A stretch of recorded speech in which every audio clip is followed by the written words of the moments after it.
ఏమో నిన్న మొన్నేమో హిడ్మా తెలంగాణలోకి ప్రవేశించిండు, కర్రెగుట్టలు ఈ ప్రాంతంలో ఉన్నాడు అన్నది ఇంకొక చర్చ నడిచింది.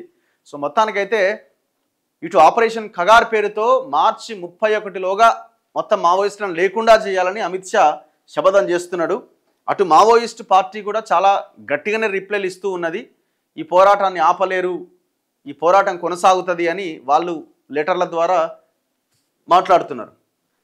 అయితే ఈ సందర్భంలో ఒక 2 లెటర్లు వచ్చినాయి.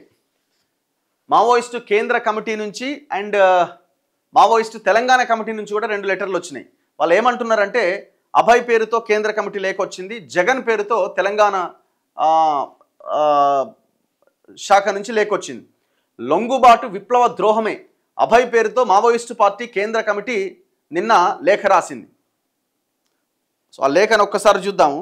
అందులో ప్రధానంగా వాళ్ళు చెప్తున్నది ఏంటంటే ఎవరైతే లొంగిపోయారో Mallojula Venugopal and Takkallapalli Vasudevarao alias Ashanna alias Satish, ఇంకేంది అలియాస్ రూపేష్, ఇవన్నీ కూడా ఆయన పేర్లే.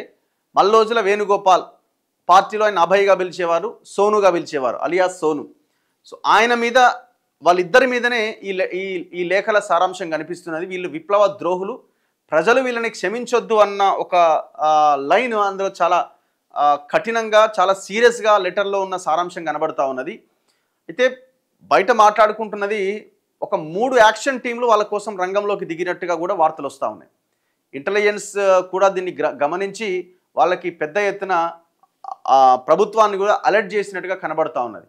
సో నేను అనుకోవడం వాళ్ళు ఇప్పుడు లొంగిపోయినటువంటి ఆషన్న కానీ లేకపోతే ఆయన వేణుగోపాల్ కానీ మనలాగా జనజీవన స్రవంతిలో ఇంతకుముందు ఎవరైతే మావోయిస్టులు నక్సలైట్లు లొంగిపోయి వాళ్ళ పని వాళ్ళు చేసుకుంటున్నారో వాళ్ళలాగా వీళ్ళు పని చేసుకునే పరిస్థితి ఉంటుందా అనేది కూడా ఒక పెద్ద క్వశ్చన్ మార్క్. ఎందుకంటే మావోయిస్టు పార్టీ ప్రకటించింది వీళ్ళు విప్లవ ద్రోహులు, వీళ్ళ మీద తిరగబడండి, తరిమేయండి, ఖచ్చితంగా వాళ్ళు మూల్యం చెల్లించుకోక తప్పదు అనే కోణంలో. అంటే ఇంకేం చేస్తారు యాక్షన్ టీం రంగంలోకి దిగినాయంటే మనం అర్థం చేసుకోవాలి.